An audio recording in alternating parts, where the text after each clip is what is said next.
উপজেলায় প্রার্থিতার দৌড়ে মন্ত্রী এমপির স্বজনরা। শ্যালকের ঘটনায় ক্ষমা চাইলেন প্রতিমন্ত্রী পলক।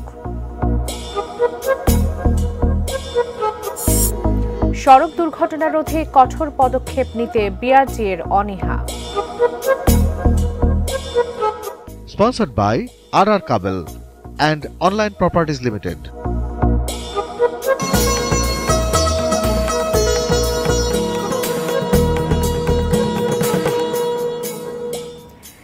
দেখছেন এটিএন নিউজ। সারা দেশের সবশেষ খবর নিয়ে এটিএন নিউজের নিয়মিত আয়োজন দেশের খবর।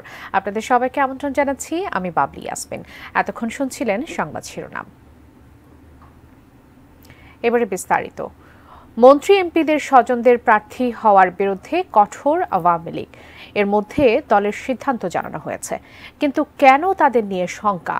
কোন কোন উপজেলায় প্রার্থী হয়েছেন মন্ত্রী এমপিদের স্বজনেরা? আরো জানাচ্ছেন মহসিন কবির।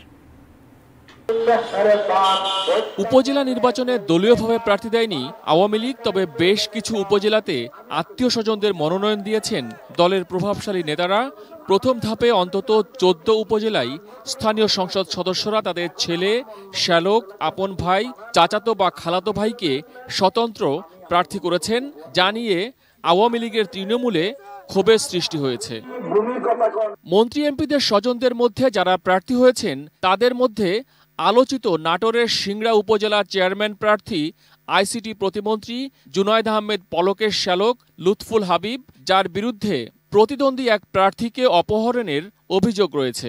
এমপি যদি তার পুত্রকে বা কন্যাকে বা স্ত্রী বা শ্যালক বা ভাইকে প্রার্থী করে বা সমর্থন ঘোষণা করে, তাহলে দেখা যাবে যে ভোটের পরিবেশটাও যথাযথ থাকছে না। অতীতে কিন্তু এরকম অনেক অভিজ্ঞতা আছে। এই অবস্থায় দেখা যাবে যে ওই প্রার্থীর প্রতি কিন্তু দলের কর্মীরা কিংবা প্রশাসন, আইনশৃঙ্খলা বাহিনীর সদস্যরা তারা কিন্তু মনে করবে যে এমপি সাহেব বা মন্ত্রী সাহেব যে পক্ষে, তার প্রতি কিছু আনুকূল্য দেখাতে হবে। এইটা হলে পরে কিংবা ভোটারদেরও মনে হতে পারে যে ভোটে যাই হোক পাস তো করবে এমপি মন্ত্রী প্রার্থী। ছেলেকে ভোট কম দিলে উন্নয়ন করবেন না বলে এরই মধ্যে সমালোচনার জন্ম দিয়েছেন নোয়াখালীর এমপি একরামুল করিম চৌধুরী। তার ছেলে শাবাব চৌধুরী সুবর্ণচর উপজেলার চেয়ারম্যান পদপ্রার্থী।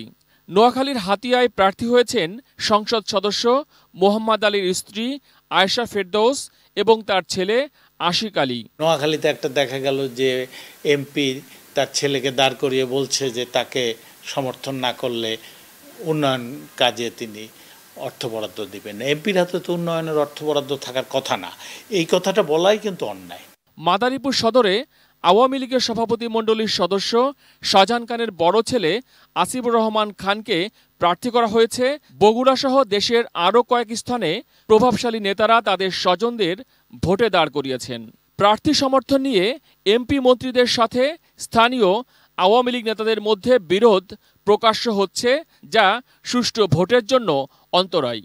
দল পর্যবেক্ষণ করবে নির্বাচনে দায়িত্বশীলদের কী ভূমিকা রয়েছে, এবং কোথাও যদি এই সাংগঠনিক নির্দেশনার ব্যত্যয় ঘটে এবং দায়িত্বশীল কোনো মন্ত্রী, এমপি কিংবা দলের সিনিয়র নেতাদের ভূমিকার কারণে নির্বাচন যদি প্রশ্নবিদ্ধ হয়, দলের বিভক্তি যদি আরও বৃদ্ধি পায়, সেক্ষেত্রে বাংলাদেশ আওয়ামী লীগের কেন্দ্রীয় কার্যনির্বাহী সংসদ সাংগঠনিক ব্যবস্থা গ্রহণ করবে। মন্ত্রী এমপিদের স্বজনরা শেষ পর্যন্ত ভোটের মাঠে থাকবেন নাকি দলীয় সিদ্ধান্ত মেনে সরে দাঁড়াবেন তা জানতে অপেক্ষা করতে হবে প্রথম ধাপের প্রার্থিতা প্রত্যাহারের শেষ দিন 22 এপ্রিল পর্যন্ত। মহসিন কবির, এটিএন নিউজ, ঢাকা। মন্ত্রী, সংসদ সদস্যদের সন্তান, পরিবারের সদস্য ও নিকটাত্মীয়দের প্রার্থী হওয়ার আলোচনা সমালোচনার ঝড় উঠলেও এখনো দৃশ্যমান নয় তাদের সরে দাঁড়ানোর চিত্র। দিনভর এটিএন নিউজের প্রতিনিধিদের সরেজমিন অনুসন্ধানে সে কথাই ঘুরে ফিরে এসেছে। বিস্তারিত ডেস্ক রিপোর্টে। বগুড়ার সারিয়াকান্দি ও সোনাতলা উপজেলা পরিষদ নির্বাচনে চেয়ারম্যান পদ প্রার্থী বগুড়া 1 আসনের সংসদ সদস্য শাহাদারা মান্নানের ছেলে ও ছোট ভাই। এ নিয়ে বইছে আলোচনা সমালোচনার ঝড়। এই দুই উপজেলায় এমপি পুত্র ও ভাইয়ের চেয়ারম্যান পদে প্রতিদ্বন্দ্বিতা করার বিষয়টিকে স্বেচ্ছাচারিতা হিসেবে দেখছেন অনেকেই। যেখানে ভোট সুষ্ঠু নিরপেক্ষ করতে মাননীয় প্রধানমন্ত্রী দলীয় প্রতীক তুলে দিছে যে সবাই যেন নির্দ্বিধায় ভোট দিতে পারে, সেখানে এই এমপি সাহেবের হস্তক্ষেপের কারণে আসলে ভোটটা আদৌ সুষ্ঠু হবে কিনা আমরা সন্দিহান। খালি এখানে না, বাংলাদেশের আমাদের দলের অনেকেই এরকম চেষ্টা করতেছে তার নিজস্ব লক্ষ্যে ক্ষমতার পাশাপাশি আনার জন্য। স্বজনদের প্রার্থী হওয়া নিয়ে ঠাকুরগাঁও এসেছে সমালোচনার কেন্দ্রে। দুটি উপজেলায় 18 জনকে বৈধ প্রার্থী ঘোষণা করা হয়েছে। তার মধ্যে বালিয়াডাঙ্গি উপজেলায় রয়েছেন ঠাকুরগাঁও 2 আসনের সংসদ সদস্য মাজহারুল ইসলামের 2 চাচা, সাবেক উপজেলা চেয়ারম্যান মোহাম্মদ আলী ও শফিকুল ইসলাম এবং চাচাতো ভাই আলী আফসার। এছাড়াও বাকি উপজেলাগুলোতেও মনোনয়ন জমা দিয়েছেন সাংসদের নিকটাত্মীয়রা। স্থানীয় আওয়ামী লীগ, তৃণমূল আওয়ামী লীগ, কেন্দ্রীয় পর্যায়ে, জেলা পর্যায়ে তারা সব মিলে সম্মিলিতভাবে বিষয়টি কীভাবে কাজ করে সেটি সামনে দেখার বিষয়। মাদারীপুরে উপজেলা পরিষদ নির্বাচনে চেয়ারম্যান পদে 2 জন প্রার্থী প্রতিদ্বন্দ্বিতা করছেন। তাদের একজন এমপি শাহজাহান খানের ছেলে আসিবুর রহমান খান এবং আওয়ামী লীগের দলীয় মনোনীত প্রার্থী তারই চাচাতো ভাই পাভেলুর রহমান শফিক খান। পরিবারের বাইরে কাজ করে না। এর আগে কাজল দায় নৌকা নমিনেশন পেয়েছিল, সেখানেও তার ভাইকে দিয়ে নৌকার বিরোধিতা করিয়ে নির্বাচন করিয়েছে জোর দখল করে। নোয়াখালীর সুবর্ণচরে উপজেলা নির্বাচনে মনোনয়নপত্র দাখিল করেছেন 2 জন। এর মধ্যে একজন হলেন স্থানীয় সংসদ সদস্য একরামুল করিম চৌধুরীর ছেলে শাবাব চৌধুরী। এখনও প্রকাশ্যে কিছু না বললেও স্থানীয়রা ধারণা করছেন শাবাব চৌধুরী নির্বাচনী মাঠে থাকবেন। আমাদের এখানে উপজেলা পরিষদ নির্বাচন চালু হয়েছে, এটাতে আমরা দেখি যে অংশগ্রহণমূলক একটা নির্বাচন হোক, ওইটা হলে আমাদের জন্য সৌন্দর্য হবে। প্রথম ধাপে উপজেলা পরিষদ নির্বাচনে মুন্সিগঞ্জ জেলার 2টি উপজেলায় 5 জন বৈধ চেয়ারম্যান প্রার্থী ঘোষণা করা হয়েছে। এর মধ্যে মুন্সিগঞ্জ সদর উপজেলার একক প্রার্থী অবৈধ গণ্য হয়েছেন। আসলে মাননীয় প্রধানমন্ত্রী যে কথা বলেছেন এটা আমরা সাধুবাদ জানাই, কিন্তু আসলে কি বাংলাদেশের প্রেক্ষাপটে এটা সম্ভব? এটা তো সম্ভব না, কারণ সব এই যে বিভিন্ন ক্ষেত্রে দেখা যায় মানে বাংলাদেশে ফ্যামিলিগতভাবেই সব এক একজন চলে যাচ্ছে। আওয়ামী লীগের নির্দেশনা অনুযায়ী এখনও স্বজনপ্রীতি, আত্মীয়করণ দুষ্ট প্রার্থীরা নির্বাচন থেকে সরে দাঁড়ানোর সিদ্ধান্ত নেননি। দলের সিদ্ধান্ত কতটুকু বাস্তবায়ন করবেন নেতারা, তাই এখন দেখার অপেক্ষায় সাধারণ মানুষ। Shamsul Arefin, desk report, ATN news. Singra উপজেলা নির্বাচনে মনোনয়নপত্র দাখিলের জেরে শ্যালক লুৎফুল হাবিব রুবেলের একমাত্র প্রতিদ্বন্দ্বী দেলোয়ার হোসেনকে অপহরণ ও নির্যাতনের ঘটনায় দুঃখ প্রকাশ করে ক্ষমা চেয়েছেন তথ্য ও যোগাযোগ প্রতিমন্ত্রী জুনায়েদ আহমেদ পলক। রাজশাহী থেকে সহকর্মী বুলবুল হাবিবের ডেস্ক রিপোর্ট। সিংড়া উপজেলা পরিষদ নির্বাচনে চেয়ারম্যান প্রার্থী দেলোয়ার হোসেনকে অপহরণের ভিডিও ফুটেজ এরই মধ্যে বিভিন্ন মিডিয়া ও সামাজিক যোগাযোগ মাধ্যমে ভাইরাল হয়েছে। এখন দেশজুড়ে আলোচনায় প্রতিমন্ত্রী জুনায়েদ আহমেদ পলকের নাম। প্রতিমন্ত্রী শ্যালক শেরপুর ইউনিয়ন পরিষদের চেয়ারম্যান লুৎফুল হাবিবের বিরুদ্ধে দেলোয়ারকে অপহরণের পর মারধরের অভিযোগ উঠেছে। রিটার্নিং অফিসারের কার্যালয়ে ঢুকতেই ওরা 15-20 জন, মোহন, বাবু আরো অনেকে ওরা আমাকে মারতে মারতে মাইক্রোবাসে তুলে নিয়ে যায় হত্যার উদ্দেশ্য। তারপরে মাইক্রোবাসের মধ্যে আমার সেন্স নাই, আমাদের হইতেছে উপরে যে নির্যাতন করছে এটা সুষ্ঠু বিচার করবে। আস্তে আস্তে উন্নতি হচ্ছে, এখনো উনি ওইভাবে বিপদমুক্ত বলা যায় না, তবে আস্তে আস্তে ধীরে ধীরে ওনার উন্নতি হচ্ছে। এরই মধ্যে বৃহস্পতিবার উপজেলা নির্বাচন থেকে আওয়ামী লীগের মন্ত্রী এমপিদের আত্মীয়দের সরে দাঁড়ানোর নির্দেশনা দেওয়া হয়। নির্দেশনা না মানলে সাংগঠনিক ব্যবস্থা নেওয়া হবে বলেও সতর্ক করা হয়েছে। তাই তড়িঘড়ি করে সকালে হাসপাতালে দেলোয়ারকে দেখতে যান প্রতিমন্ত্রী। এ সময় ঘটনার সঙ্গে জড়িতদের আইনের আওতায় নেওয়ার আশ্বাস দেন প্রতিমন্ত্রী জুনায়েদ আহমেদ পলক। এটা নিয়ে আমি আসলে বিব্রত, লজ্জিত, দুঃখিত এবং আমি ক্ষমা প্রার্থী। স্পষ্ট বার্তাটা সকলের কাছেই দেওয়া দরকার। সে আমার দলের নেতাকর্মী হোক, সে আমার আত্মীয় হোক, যেই হোক, আমি আপনাদের মাধ্যমে আবারও এটা স্পষ্টভাবে আমি নিশ্চিত করতে চাই, যেখানে কোনো ব্যক্তিগত বা আত্মীয়তার সম্পর্ক ব্যবহার করে বাড়তি কোনো সুযোগ নেওয়ার সুযোগ নাই, এবং এটা হয়তো আরও বেশি কঠোর শাস্তির সম্মুখীন হতে পারে। বুলবুল হাবিব, এটিএন নিউজ, রাজশাহী। প্রতিদিন সড়ক দুর্ঘটনায় মৃত্যুর খবরে দীর্ঘশ্বাস পড়লেও তার স্থায়ী সমাধান হচ্ছে না, বরং ঈদের পরে বেশি ট্রিপ দেওয়ার জন্য বেপরোয়া গাড়ি চালনা গত কয়েকদিনে মারাত্মক দুর্ঘটনার কারণ বলে মনে করছেন বিশেষজ্ঞরা। আর চালক সহকারীদের লাগাতার ডিউটি তো আছেই, আরও জানাচ্ছেন সম্রাট আনোয়ার।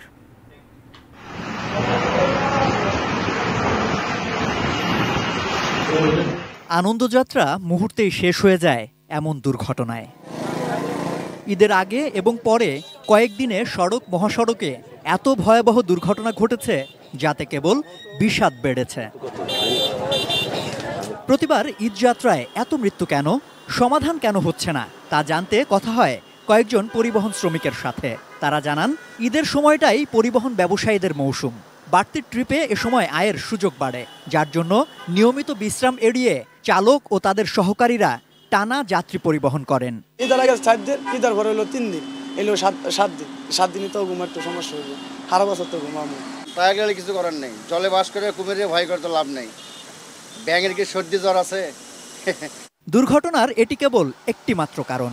এছাড়াও অদক্ষ চালককে লাইসেন্স প্রদান, আনফিট যানবাহনের ফিটনেস সনদ প্রাপ্তি, সড়ক মহাসড়কে নিয়ম অমান্যকারীদের শাস্তিমূলক ব্যবস্থার আওতায় আনতে না পারা সহ অনেক কারণই বর্তমান।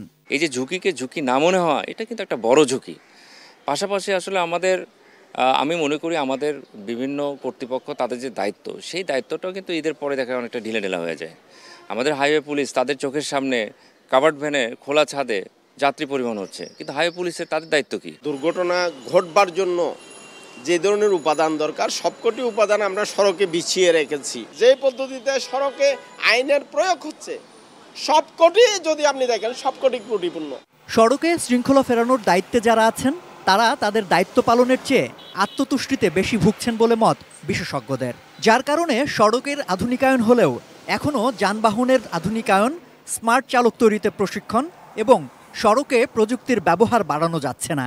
এটা আসলে প্রহসন, অর্থাৎ আপনি সনদ দিয়ে ফেলছেন, দক্ষতার সনদ, কিন্তু তার দক্ষতা নাই, অভিজ্ঞতা নাই। বাসগুলির ভিতরে ইনফ্রারেড ক্যামেরা এটা বসানো উচিত, যাতে করে চালক তার চোখের যে মুভমেন্ট, ফেস এবং তার স্টিয়ারিং মুভমেন্ট দেখে সে কি আসলেও ক্লান্ত হয়ে গেছে কিনা, সে কি ফ্যাটিগের মধ্যে পড়ে গেছে কিনা, এটা ডিটেক্ট করে চালককে আসলে আপনার ওয়ার্নিং দিতে হবে, তাকে জাগ্রত রাখার ব্যবস্থা করতে হবে। স্পিড লিমিটার বসাতে হবে। আমরা বারবারই বলছি স্পিড গভর্নর বসানোর জন্য। আমরা মুখে বলি একটি কথা, কিন্তু এটি বাস্তবায়নের জন্য পেছনের যে কারণগুলো, এই পেছনের কারণগুলোকে আমরা চিহ্নিত করবার চেষ্টা করি না। পরিবহন সংকট নিরসনে সেখানে আমাদের কোনো পদক্ষেপ নেই। আমি মনে করি এই সমস্ত জায়গাগুলোতে নজরদারি বাড়ানো দরকার। সম্রাট আনোয়ার, এটিএন নিউজ, ঢাকা। কক্সবাজারের রামুতে অনুষ্ঠিত হচ্ছে বৌদ্ধ সম্প্রদায়ের ব্যতিক্রমী স্বর্গপুরী উৎসব। সব ধর্মের মানুষের অংশগ্রহণে সাম্প্রদায়িক সম্প্রীতির মিলন মেলায় পরিণত হয়েছে উৎসব প্রাঙ্গণ। সেখান থেকে বিস্তারিত জানিয়েছেন আমাদের কক্সবাজার প্রতিনিধি অর্পণ বড়ুয়া। পর্যটন নগরী কক্সবাজারের রামু উপজেলার উত্তর মিঠাছড়ি গ্রামে প্রতি বছরের নেই এই বছরও বৌদ্ধ সম্প্রদায়ের ভূচক্র উৎসব অনুষ্ঠিত হচ্ছে। এখানে আমরা দেখতে পাচ্ছি বৌদ্ধ সম্প্রদায়ের নারী পুরুষ একটি চক্রাকারে যে ঘূর্ণায়মান যে চক্র স্বর্গপুরী উৎসব, এখানে আসলে ঘুরে ঘুরে স্বর্গে আরোহণ করছেন। অর্থাৎ বৌদ্ধ সম্প্রদায়ের পক্ষ থেকে যে আয়োজন, এই আয়োজনে বোঝানো হয়েছে মানব জন্মে যারা পুণ্যকর্ম করবেন এবং যারা ভালো কাজ করবেন তারা সংসার চক্রে তারা ঘুরতে ঘুরতে ঘুরতে ঘুরতে একসময় পুণ্যকর্মের প্রভাবে তারা স্বর্গে আরোহণ করবেন। মূলত এই বিষয়টিকে তুলে আনার জন্য এই স্বর্গপুরী উৎসবের আয়োজন করা হয়েছে। একটু কথা বলতে চাই আয়োজক কমিটির যিনি সাধারণ সম্পাদক রয়েছেন টিটু বড়ুয়া, আপনি যদি একটু জানাতেন এই উৎসব কত বছর ধরে আপনারা এখানে উদযাপন করে আসছেন? এই অনুষ্ঠান আমরা আজকে 38 বছর ধরে আমরা উদযাপন করে আসছি। এই অনুষ্ঠানের সূচনা করেছিলেন অত্রবিহারের প্রয়াত বদন্ত প্রজ্ঞামিত্র মহাতেরো। ওনার স্মরণে ওনার স্মৃতিকে ধরে রাখার জন্যই আমরা মূলত এই অনুষ্ঠান প্রতি বছর আয়োজন করে থাকি। ধন্যবাদ। বেলা বাড়ার সাথে সাথে বিভিন্ন জায়গা থেকে বৌদ্ধ সম্প্রদায়ের লোকজন এবং বিভিন্ন অঞ্চলের পাহাড়ি অঞ্চলের উপজাতিরাও এই অনুষ্ঠানে, ক্ষুদ্র নৃতাত্ত্বিক জনগোষ্ঠীর লোকজন এই অনুষ্ঠানে অংশগ্রহণ করবেন বলে আমরা জানতে পেরেছি। এটুকুই ছিল কক্সবাজারের প্রজ্ঞামিত্র বনবিহার থেকে আমার কাছে থাকা এখানকার সবশেষ সংবাদের। এ পর্যায়ে নিচ্ছি একটা বিরতি, ফিরে এসে আরও যা থাকছে। তীব্র তাপদাহে চাঁপাইনবাবগঞ্জে বাড়ছে ডায়রিয়া রোগী।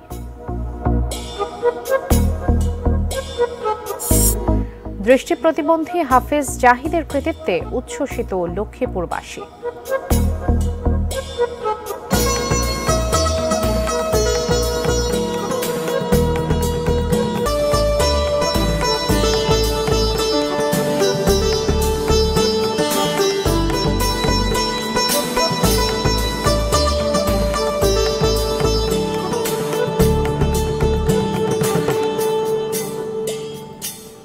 বিরতির পর আবারও স্বাগত, দেখছেন দেশের খবর। মধ্যস্বত্বভোগীদের ব্যাপারে সরকার সতর্ক রয়েছে বলে জানিয়েছেন কৃষিমন্ত্রী আব্দুস শহীদ। এ সময় তিনি আরও বলেছেন, কৃষকের উৎপাদিত ফসলের সঠিক মূল্য দিতে চায় সরকার, তবে সরকারের সীমাবদ্ধতা রয়েছে। সকালে সুনামগঞ্জ সদর উপজেলায় হাওরে বোরো ধান কাটা উৎসবে মন্ত্রী এসব কথা বলেন। চাই কৃষকরা তারা সঠিক মূল্যে তাদের উৎপাদিত পণ্য যাতে বিক্রি করতে পারে, তার জন্য তাদেরকে কিভাবে সহায়তা করা যায় সেটা নিশ্চিত করব। মধ্যস্বত্ব ভোগকারী যারা, তারা যেন কোনো বেনিফিট না নিতে পারে। বৈশাখের খরতাপে পড়ছে কুষ্টিয়া।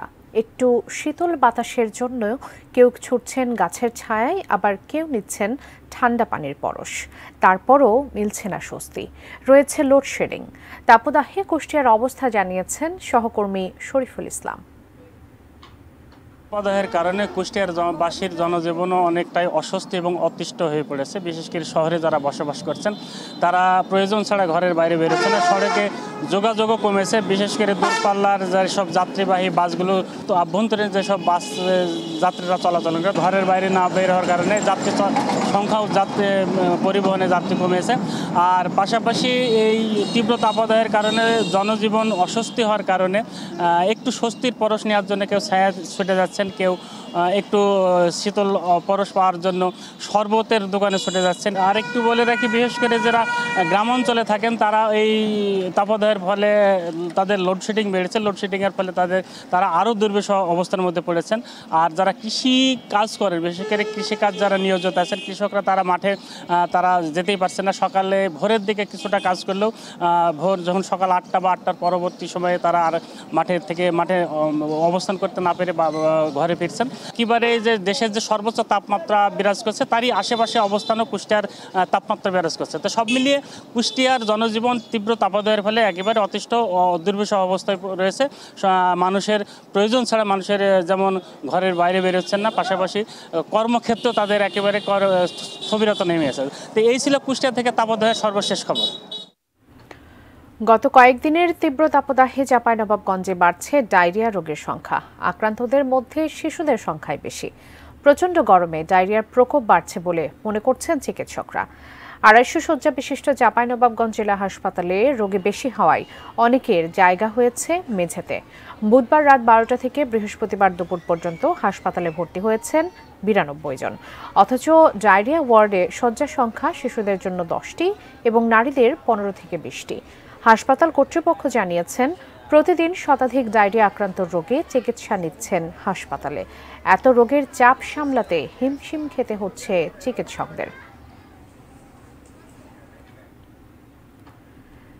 দৃষ্টি প্রতিবন্ধী হিফজুল কোরআন প্রতিযোগিতায় সারা দেশের মধ্যে প্রথম হয়েছেন লক্ষ্মীপুরের হাফেজ ইসমাইল হোসেন জাহিদ। খুশি পরিবারের সদস্য ও এলাকাবাসী। সবার বিশ্বাস, সুযোগ এবং সহযোগিতা পেলে আন্তর্জাতিক পরিমণ্ডল থেকে আরও সাফল্য বয়ে আনবেন হাফেজ জাহিদ। লক্ষ্মীপুর প্রতিনিধি মেহরাজ উদ্দিন রবিনের তথ্য ছবিতে ডেস্ক রিপোর্ট। الذين آمنوا بآياتنا وكانوا مسلمين। লক্ষ্মীপুর সদরের সোনাপুর গ্রামে যেন প্রতিটি ভোর আসে পবিত্র কোরআন তেলাওয়াতের এমনই সুমধুর ধ্বনিতে। হাফেজ ইসমাইল হোসেন জাহিদ জন্মের পর পৃথিবীর আলো দেখেননি, পবিত্র কোরআনের আলোয় আলোকিত করেছেন জীবন।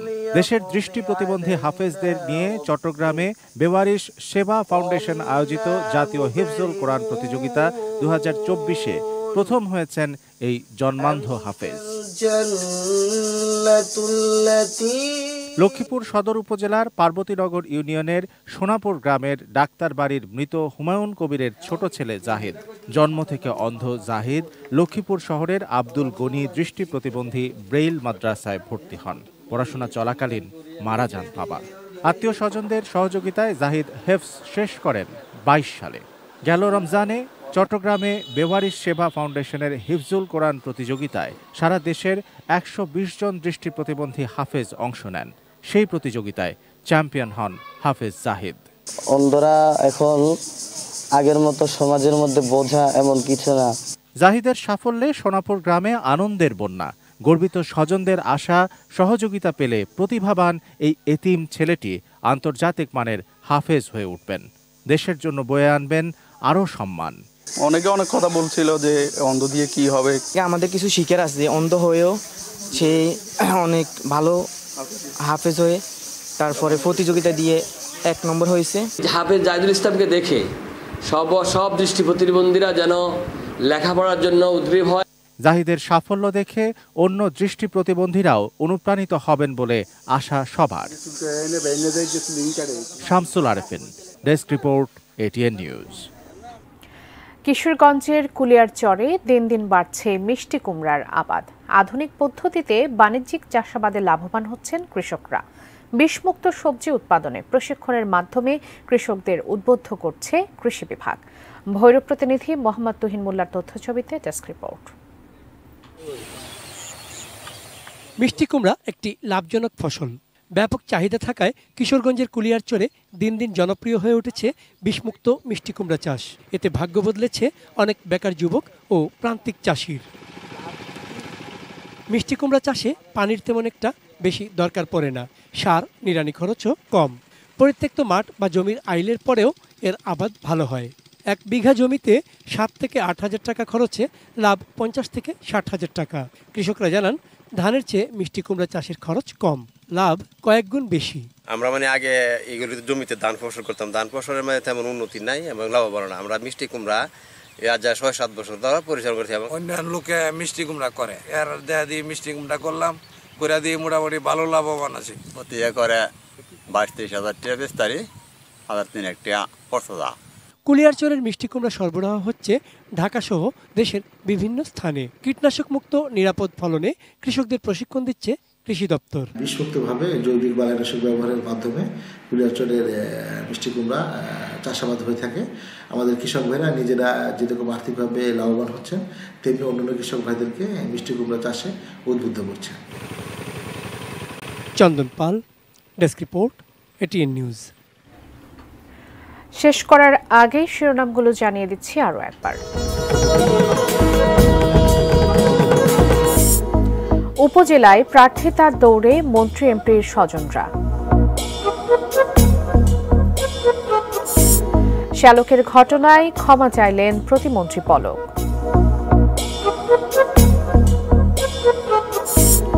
সড়ক দুর্ঘটনা রোধে কঠোর পদক্ষেপ নিতে বিআরটিএর অনীহা।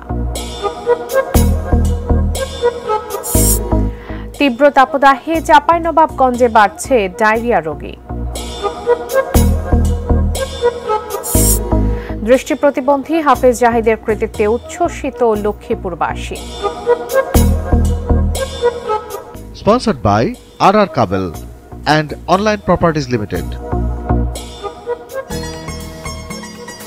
দেশের খবর এ পর্যন্তই। এতক্ষণ সঙ্গে থাকার জন্য ধন্যবাদ সবাইকে।